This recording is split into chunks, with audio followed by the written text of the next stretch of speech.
नमस्कार मित्रांनो, मी शुभम पवार. मित्रांनो, पोस्ट ऑफिस मध्ये मेगा भरती निघालेली आहे. या भरतीमध्ये टोटल जागा आहेत 44,228. या मेगा भरतीमध्ये दोन पोस्ट आहेत. पहिली आहे ब्रांच पोस्ट मास्टर, दुसरी आहे असिस्टंट ब्रांच पोस्ट मास्टर. यासाठी फक्त तुमची 10वी पास असणं गरजेचं आहे. तुमची कोणतीही एक्झाम होणार नाही. फक्त तुमचे 10वीला जे काही मार्क्स आहेत, पर्सेंटेज आहेत, त्यावरती जे काही मेरिट लिस्ट आहे ते लागणार आहे आणि त्यानंतर तुम्ही डायरेक्टली जॉईनिंग करू शकता. तुम्हाला जर 10वीला चांगले मार्क्स असतील भरतीसाठी तुम्ही अप्लाय करू शकता. यासाठी वयाची अट आहे कमीत कमी 18 वर्ष, जास्तीत जास्त 40 वर्षापर्यंत तुम्ही असाल तर अप्लाय करू शकता.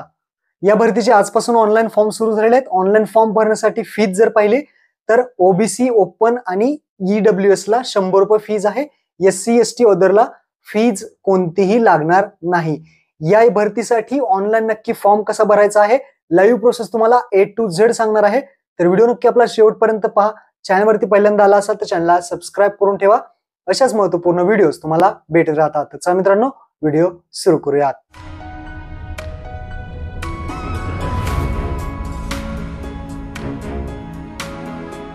तर मित्रांनो, ऑनलाईन फॉर्म भरण्यासाठी तुम्हाला वेबसाईटवरती यायचं आहे. India post gdsonline.gov.in. या वेबसाईटची लिंक तुम्हाला खाली डिस्क्रिप्शन मध्ये दिलेली आहे. इथं आल्यानंतर तुम्ही पाहू शकता notification. GDS online engagement schedule झालेली आहे जुलै 2024 साठी. नंबर ऑफ पोस्ट पाहिलं तर 44,228 आहेत. ऍप्लिकेशन स्टार्ट डेट आजपासूनच म्हणजे 15/7/2024 आणि शेवटची तारीख आहे 5/8/2024 पर्यंत तुम्ही अर्ज करू शकता. फॉर्म भरण्यापूर्वी इथे आपल्या महाराष्ट्र राज्य इथे शोधायचं आहे. महाराष्ट्र राज्यावरती क्लिक करायचं आणि डिव्हिजन वाईज जे काही पोस्ट आहेत त्या तुम्ही एकदम व्यवस्थितरित्या पाहून घ्यायचे आहेत आणि त्यानंतरच फॉर्म भरायचा आहे. जे काही महाराष्ट्र सर्कल आहे इथे तुम्हाला डिव्हिजन मिळतील, कोणकोणत्या सर्कलला आहे ते. तर इथे डिव्हिजन आहे, समजा कोणत्या डिव्हिजन तुम्ही सिलेक्ट केलं व्ह्यू केलं तर व्ह्यू पोस्ट दिसतील, कोणत्या डिव्हिजन मध्ये किती जागा आहेत आणि कुठे कुठे जागा आहेत ते तुम्ही इथे चेक करून घ्यायचं आहे. चेक केल्यानंतर तुम्हाला आता आपल्याला फॉर्म भरायचा आहे. फॉर्म भरण्यासाठी 3 स्टेप दिलेले आहेत. जसं की पहिली स्टेप आहे स्टेप फर्स्ट रजिस्ट्रेशन, त्यानंतर दुसरी स्टेप आहे ऑनलाईन अप्लाय करायचं आहे आणि तिसरी स्टेप आहे शेवटची पेमेंट करायचं आहे. तर आता स्टेप फर्स्ट साठी इकडे लेफ्ट साइडला क्लिक करायचं आहे, स्टेप फर्स्ट रजिस्ट्रेशन, आणि इथे रजिस्ट्रेशन बटन दिसेल, या रजिस्ट्रेशन बटनावरती क्लिक करायचं आहे. रजिस्ट्रेशनची लिंक सुद्धा डायरेक्ट तुम्हाला डिस्क्रिप्शन मध्ये मी दिलेली आहे. तर इथे यायचं आहे. इथं आल्यानंतर तुम्हाला आता फॉर्म भरायचा आहे. फॉर्म भरण्यासाठी इथे 10 स्टेप पूर्ण करायचे आहेत. पहिला आहे मोबाईल नंबर. तर इथे तुमचा जो काही मोबाईल नंबर आहे तो इथे टाकायचा आहे आणि व्हॅलिडेट मोबाईल नंबरवरती क्लिक करायचं आहे. व्हॅलिडेट केल्यानंतर तुमच्या मोबाईलवरती एक ओटीपी येईल, तो ओटीपी इथे टाकायचा आहे आणि सबमिट ओटीपीचा ऑप्शन दिसेल त्यावरती क्लिक करायचा आहे. सबमिट केल्यानंतर तुमचं व्हॅलिडेट सक्सेसफुली झालेलं दिसेल अशा पद्धतीने. त्यानंतर खाली ईमेल आयडी विचारला जाईल, तर तुमचा ईमेल आयडी व्यवस्थित टाकून घ्यायचा आहे. त्यानंतर व्हॅलिडेट ईमेल वरती क्लिक करायचं आहे. तुमच्या ईमेल आयडी वरती एक ओटीपी येईल, तो ओटीपी टाकून सबमिट करायचा आहे. तुमचा व्हॅलिडेट सक्सेसफुली होईल. मोबाईल नंबर आणि ईमेल आयडी हा व्हॅलिडेट सक्सेसफुली झाल्यानंतर खाली तुम्हाला तुमचं 3 नंबरला नाव विचारलंय. आता नाव कसं टाकायचं, तुमचं जे काही 10वीचं मार्कशीट आहे त्यानुसारच तुम्हाला नाव टाकायचं. अगोदर आडनाव, त्यानंतर तुमचं नाव, त्यानंतर वडिलांचं नाव, जसं असेल नाव तसंच तुम्हाला टाकून घ्यायचं आहे. त्यानंतर खाली फादर किंवा मदरचं नेम विचारलं आहे, तर इथे वडिलांचं किंवा आईचं नाव तुम्ही इथे या बॉक्समध्ये पुढे टाकायचं आहे तुमच्या मार्कशीट वरती जसं असेल तसं. त्यानंतर खाली डेट ऑफ बर्थ विचारली आहे. डेट ऑफ बर्थ मध्ये सिलेक्ट करायचं आहे तुमचं जे काही डेट ऑफ बर्थ आहे ते इथे तुम्हाला सिलेक्ट करायचं आहे. सिलेक्ट केल्यानंतर तुम्हाला जेंडर विचारलं जाईल, मेल असेल, फिमेल असेल, असे ऑप्शन देण्यात आलेले आहेत. त्यापैकी एक सिलेक्ट करा तुमचं जे असेल ते. त्यानंतर इथे कम्युनिटी विचारली आहे. कम्युनिटी म्हणजे तुमची कॅटेगरी कोणती. अनरिझर्व्ड यू आर म्हणजे अनरिझर्व्ड, अनरिझर्व्ड म्हणजे ओपन, अनरिझर्व्ड मध्ये ईडब्ल्यूएस ज्यांचं असेल तर ईडब्ल्यूएस, ओबीसी, एससी, एसटी अशा प्रकारची कॅटेगरी दिलेली आहेत. यू आर म्हणजे open, U R WS, EWS म्हणजे ईडब्ल्यूएस सर्टिफिकेट ज्यांच्याकडे आहे ते. त्यानंतर व्हीजेएनटी वगैरे जे असतील एनटी मध्ये येतील ते ओबीसी मध्ये फॉर्म भरतील. तर अशा पद्धतीने हे केंद्र शासनानुसार कम्युनिटी सिलेक्ट करायची. त्यानंतर खाली इथे आल्यानंतर सर्कल विचारलाय, तुम्ही 10वीची परीक्षा कोणत्या स्टेट मधून दिली आहे ते स्टेट सिलेक्ट करायचं आहे. त्यानंतर पासिंग सेकंडरी स्कूल इयर, कोणत्या वर्षी तुम्ही 10वीची परीक्षा पास झालेला आहात ते वर्ष तुम्हाला इथे सिलेक्ट करायचं आहे. हे झाल्यानंतर टेक्स्ट शोन बिलो म्हणजे जे कॅप्चा दिसतोय, जो कोड दिसतोय तुम्हाला त्या बॉक्समध्ये, तो आहे तसा इथे टाईप करायचा आहे आणि खाली येऊन तुम्हाला सबमिट बटनावरती क्लिक करायचे आहे. मी सगळी माहिती टाकून सबमिट केल्यानंतर तुम्ही पाहू शकता वरती एक मेसेज दिसेल, first stage of registration is complete झालेली आहे. पहिली स्टेप आपली कंप्लीट झाली. आता नेक्स्ट आपण जाणार आहोत, त्यात ओके करायचं आहे. जसं तुम्ही ओके बटनावरती क्लिक कराल तर तुम्ही इथे येणार आहात, ज्यामध्ये आपल्याला 10व्या नंबरला आधार नंबर विचारला जाईल. तुमचा आधार कार्ड नंबर इथे टाकायचा आहे. त्यानंतर पर्सनल डिसेबिलिटी, अपंग असेल तर तुम्ही इथे येस करायचं आहे आणि कशामध्ये अपंग आहे ते तुम्ही इथे ऑप्शन देऊ शकता. टाईप ऑफ डिसेबिलिटी असेल, सब कॅटेगरी असेल, अपंग असेल तर हे सिलेक्ट करा, नसेल अपंग तर डायरेक्टली डिसेबिलिटी हा ऑप्शन नो करा. त्यानंतर खाली यायचंय, खाली तुम्हाला language study in secondary school, म्हणजे 10वीला तुम्ही कोणकोणत्या लँग्वेज ज्या आहेत त्या स्टडी केलेल्या आहेत. 10वीला तुमच्या मार्कशीट वरती पहा कोणकोणत्या लँग्वेज असतील, जसं की मराठी असते, हिंदी असते, इंग्लिश असते. तर तुमच्या मार्कशीट वरती कोणकोणत्या लँग्वेज होत्या त्या इथे तुम्हाला ऑप्शन देण्यात आलेले आहेत. त्यापैकी तुम्ही इथे सिलेक्ट करू शकता. मी आता इथे सिलेक्ट केलेली आहे मराठी, हिंदी आणि इंग्लिश. तर इथे तुम्ही पहा तुमच्या मार्कशीट वरती पहा, काही जणांना ऑप्शनल सुद्धा असतात सब्जेक्ट, तर त्यानुसार इथे सिलेक्ट करा. मी मराठी, हिंदी, इंग्लिश सिलेक्ट केलंय माझ्या मार्कशीटनुसार. तुमच्या मार्कशीटनुसार ते सिलेक्ट करा, ते इथे येईल. त्यानंतर वेदर एम्प्लॉय, तुम्ही आता जॉब करताय का? जॉब करत असाल तर येस करा. जॉब करत असाल तर तुमच्याकडे एनओसी आहे का, म्हणजेच नो ऑब्जेक्शन सर्टिफिकेट आहे का? नो ऑब्जेक्शन सर्टिफिकेट असेल तर येस करा, नसेल तर नो करा. आणि तुम्ही जर जॉबच करत नसेल तर वेदर एम्प्लॉयचा ऑप्शन जो आहे तो तुम्ही नो करायचा आहे. त्यानंतर खाली तुम्हाला 14 आणि 15 पॉईंट फोटो आणि सिग्नेचर अपलोड करायचे. एकदम सोपं आहे, ज्यामध्ये 50 KB पर्यंत तुम्हाला अपलोड करायचं आहे. 50 KB पर्यंत जी काही वेबसाईट आहे, तुम्हाला वेबसाईट देतो डिस्क्रिप्शन, तिथे जाऊन तुमचा फोटो अपलोड करा आणि 50 KB पर्यंत फोटो जो आहे तो तयार करून घ्या. त्यानंतर इथे चूज फाईल वरती क्लिक करा आणि तुमचा जो 50 KB पर्यंतचा पासपोर्ट साईजचा तुमचा फोटो आहे तो इथे अपलोड करा. मी इथे पासपोर्ट साईजचा फोटो आपला अपलोड केलेला आहे. त्यानंतर सिग्नेचर आहे 20 KB पर्यंत पाहिजे.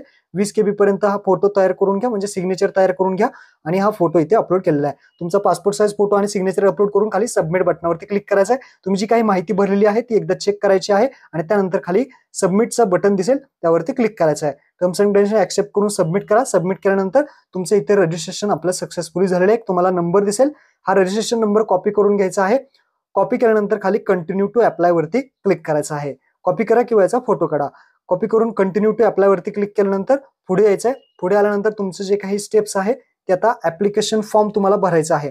त्यानंतर प्रेफरन्स सिलेक्ट करायचे आणि त्यानंतर प्रिंट ऍप्लिकेशन करायचे. अशा पद्धतीने आता आपला ऍप्लिकेशन फॉर्म भरण्यासाठी सर्कल विचारलंय, तर आपलं कोणत्या सर्कलला आपण अप्लाय करतोय, तर महाराष्ट्रामध्ये अप्लाय करतो तर महाराष्ट्र सिलेक्ट करा. त्यानंतर खाली सबमिट बटनावरती क्लिक करायचं आहे. इथे रजिस्ट्रेशन नंबर जर टाकला नसेल तर तुम्ही इथे टाका आणि सबमिट करा, जो आता भेटला होता आपल्याला. रजिस्ट्रेशन नंबर आणि आपलं सर्कल सिलेक्ट करून सबमिट केल्यानंतर तुमच्या मोबाईलवरती एक ओटीपी पाठवण्यात येईल. तो ओटीपी इथे टाकायचा आहे आणि जो कॅप्चा दिलाय तो कॅप्चा टाकून नेक्स्ट बटनावरती क्लिक करायचा आहे. तर इथे आपल्याला आलंय, ओटीपी टाकलाय, नेक्स्ट केलं. नेक्स्ट केल्यानंतर आपला आता ऍप्लिकेशन फॉर्म ओपन होईल. आपल्याला इथे माहिती भरायची आहे. सर्वात पहिल्यांदा काय विचारलं जाईल की तुमचा ऍड्रेस भरा. आता ऍड्रेस भरण्यासाठी तुम्हाला इथे पहिल्यांदा कम्युनिकेशन ऍड्रेस भरायला सांगितलं आहे. कम्युनिकेशन ऍड्रेस म्हणजेच तुम्ही आता जिथे राहताय तो ऍड्रेस टाकायचा. अपार्टमेंट, हाऊस नंबर वगैरे, स्ट्रीट, गावाचं नाव असेल, सिटी असेल, ग्रामपंचायत मंडळ, जिल्हा काय असेल, पिनकोड असेल ती व्यवस्थित टाकून घ्या. आणि जर तुमचा हाच ऍड्रेस परमनंट ऍड्रेस असेल तर तुम्ही इथे same as a communication address वरती तुम्ही टिक करू शकता. आणि जर परमनंट ऍड्रेस वेगळा असेल तर हा ऑप्शन काढून तुम्ही इथे जी काही माहिती आहे तुम्ही इथे फिल करू शकता. ही सगळी माहिती भरल्यानंतर तुम्हाला थोडं खाली यायचंय. खाली आल्यानंतर तुम्हाला पाहू शकता क्वालिफिकेशन डिटेल्स विचारल्या जातील. आता क्वालिफिकेशन डिटेल्स मध्ये तुमचं इथे स्टेट बोर्ड विचारलं जाईल. तुम्ही कोणत्या बोर्ड मधून 10वीची परीक्षा पास केलेली आहे. तर इथे सेंट्रल बोर्ड असेल, गोवा बोर्ड असेल, तसे इंडियन सर्टिफिकेट बोर्ड असेल किंवा अदर बोर्ड असतील, भरपूर असे बोर्ड दिसतील. त्यापैकी आपलं महाराष्ट्र स्टेट बोर्ड आहे. तुम्ही ज्या बोर्ड मधून सिलेक्ट पास केलेले आहात ते तुम्ही इथे सिलेक्ट करायचे आहे. तर इथे पहा 2007 ते 2014 महाराष्ट्र स्टेट बोर्ड आहे, तर ते मी इथे सिलेक्ट केलंय. तुमचं जे बोर्ड असेल त्यानुसार मार्क्सनुसार तुम्ही तुमच्या मार्कशीट वरती पाहून हे बोर्ड सिलेक्ट करा. त्यानंतर खाली रिझल्ट टाईप, इथे आपण मार्क्स सिलेक्ट करतोय. त्यानंतर खाली मार्क्स सिलेक्ट केल्यानंतर आपल्याला इथे सायन्सचे मार्क्स विचारले, तर मार्कशीट वरती जे काही मार्क्स आहेत ते सायन्सचे मार्क इथे टाकायचे आहेत. त्यानंतर खाली तुम्हाला इथे सिलेक्ट सब्जेक्ट असा ऑप्शन दिसेल. आता इथे तुम्हाला सेकंड लँग्वेज सिलेक्ट करायची आहे. मार्कशीट वरती सब्जेक्ट पहा, पहिला कोणता सब्जेक्ट आहे, दुसरा कोणता सब्जेक्ट आहे, तिसरा कोणता सब्जेक्ट आहे, तर त्यानुसार तुम्हाला इथे सिलेक्ट करायचं आहे. आता माझ्या मार्कशीट वरती जी सेकंड लँग्वेज आहे ती हिंदी आहे, तर मी इथे काय करणार, second language as a Hindi select करणार. तर इथे तुमची जी काही सेकंड लँग्वेज आहे ती इथे अगोदर विचारली आहे, तर मी इथे सेकंड लँग्वेज हिंदी सिलेक्ट करू शकतो. तर तुमचे जे काही मार्कशीट वरती असेल ते तुम्ही इथे सिलेक्ट करा.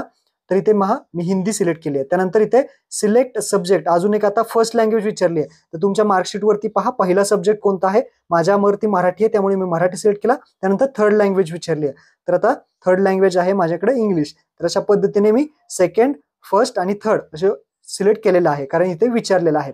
सेकंड मध्ये मला हिंदी आहे तर मार्कशीट नुसार इथे टाकायचे आहेत. सायन्सचे मार्क टाका, हिंदीचे मार्क्स, मॅथमॅटिक्स, मराठीचे, इंग्लिशचे, सोशल सायन्स जे काही मार्क्स तुम्हाला पडलेले आहेत 100 पैकी 150 पैकी ते तुम्ही इथे टाकू शकता. त्यानंतर सीजीपीए स्कोर ज्यांना ग्रेड आहे ते इथे ग्रेड टाकू शकतात. नसेल तर तुम्हाला तर हे सोडून द्यायचंय. त्यानंतर सेव्ह अँड कंटिन्यू ऑप्शन वरती क्लिक करायचं आहे. सर्व मार्क्स टाकून सेव्ह अँड कंटिन्यू ऑप्शनवरती क्लिक केल्यानंतर तुमची पुढची स्टेप येते, ज्यामध्ये तुम्हाला प्रेफरन्सेस द्यायचे आहेत. ही शेवटची स्टेप आहे. प्रेफरन्सेस देण्यासाठी तुम्हाला आता इथे डिव्हिजन अप्लाइंग फॉर, कोणत्या डिव्हिजनसाठी अप्लाय करणार आहे तुम्हाला विचारलं जाईल. तर डिव्हिजनचा थोडा अभ्यास करून घ्या, कोणत्या ठिकाणी किती जागा आहेत ते चेक करून घ्या आणि त्यासाठी अप्लाय करा. समजा मी पुणे इथे सिलेक्ट केली, पुणे सिटी वेस्ट सिलेक्ट केली, किंवा दुसरा कोणती सिटी तुम्हाला अप्लाय करायची ती सिलेक्ट करा. तर इथे तुम्ही प्रेफरन्सेस देऊ शकता. तुम्हाला अगोदर कोणत्या ठिकाणी अगोदर प्रेफरन्स द्यायचा आहे, की मला वाटतं की माझा इथे नंबर लागू शकतो, तर मी इथे 1 नंबरचा प्रेफरन्स देणार. त्यानंतर वाटतं की दुसऱ्यांदा इथे माझा नंबर लागू शकतो, तर मी इथे दुसऱ्या नंबरचा 2 नंबर प्रेफरन्स देणार. मला वाटतं की इथे माझा तिसरा नंबर लागू शकतो, तर मी इथे 3 नंबरचा प्रेफरन्स देणार. अशा पद्धतीने 1, 2, 3, 4, 5, 6, 7, 8, 9, 10 अशा पद्धतीने तुम्ही प्रेफरन्स द्यायचे आहेत. प्रेफरन्स अशा पद्धतीने मी दिलेले आहेत, तुम्ही पाहू शकता. तसे तुम्ही प्रेफरन्स द्या. त्यानंतर खाली सर्कल आणि डिव्हिजन इथे ऑटोमॅटिकली सिलेक्ट झालेलं दिसेल. खाली या डिक्लेरेशन इथे ऍक्सेप्ट करायचं, या बॉक्सवरती तुम्हाला टिक करायचे आहे आणि हा जो फॉर्म आहे सेव्ह अँड प्रोसीड बटनावरती क्लिक करायचा आहे. जसं तुम्ही सेव्ह अँड प्रोसीड कराल तर आपला जो फॉर्म आहे तो पुढे आलेला आहे आणि इथे पाहू शकता डाटा सबमिट सक्सेसफुली, म्हणजे आपला फॉर्म कम्प्लिटली आता सबमिट झाला. आता आपल्याला पेमेंट करायचंय. पेमेंट का करायचंय, तर इथे आपल्याला ओपन मधून फॉर्म भरतोय त्यामुळे पेमेंटचं ऑप्शन आलेलं आहे. तर फीज पेड ओके ऑप्शनवरती क्लिक करायचंय. तुम्ही जर SC ST चे कॅन्डिडेट असतील तर डायरेक्टली ह्याची प्रिंट आहे ती प्रिंट तुम्ही काढू शकता. पण इथे ओपन मध्ये आहे त्यामुळे मला इथे पेमेंट करायचं 100 रुपयाचं. खाली इथे मेक पेमेंट ऑप्शनवरती क्लिक करायचंय. पुढे येणार आहात तुम्ही गुगल पे, फोन पे, स्कॅनरने सुद्धा पेमेंट करू शकता. त्यासाठी QR कोड हा ऑप्शन सिलेक्ट करा. QR ऑप्शन सिलेक्ट केल्यानंतर तुम्हाला इथे QR भीम UPI सिलेक्ट करा आणि मेक पेमेंट वरती क्लिक करा. मेक पेमेंट वरती क्लिक केल्यानंतर तुम्ही तुमच्या मोबाईलमध्ये गुगल पे, फोन पे, पेटीएम जे काय असेल ते स्कॅन करून तुम्ही इथे पेमेंट करा. पेमेंट झाल्यानंतर तुम्ही पाहू शकता अशा पद्धतीने जे आहे ते प्रोसेस होईल आणि आपलं पेमेंट सक्सेसफुली झालेलं आहे. ऍप्लिकेशन सबमिट सक्सेसफुली असं आलं पाहिजे, म्हणजे आपलं पेमेंट झालेलं आहे आणि ऍप्लिकेशन फॉर्म्स कम्प्लीट झालेला आहे. कम्प्लीट झाल्यानंतर तुम्ही पाहू शकता अशा पद्धतीने तुम्हाला शेवटची प्रिंट येईल. याची प्रिंट काढून ठेवायची आहे. नंतर रिझल्ट लागल्यानंतर तुम्हाला ही लागणार आहे. यावरती काही एक्झाम वगैरे होणार नाही. तुमचा जे काही रिझल्ट आहे तो लागणार आहे. खाली येऊन प्रिंट ऑप्शन वरती क्लिक करायचंय. तुम्ही पाहू शकता आपली प्रिंट इथे सेव्ह करून ठेवायची आहे. तर अशा पद्धतीने A to Z प्रोसेस तुम्हाला लाईव्ह दाखवली आणि हाचा फॉर्म भरायचा आहे. मित्रांनो, हा व्हिडिओ नक्की शेअर करा. व्हिडिओ धन्यवाद. जय हिंद, जय महाराष्ट्र.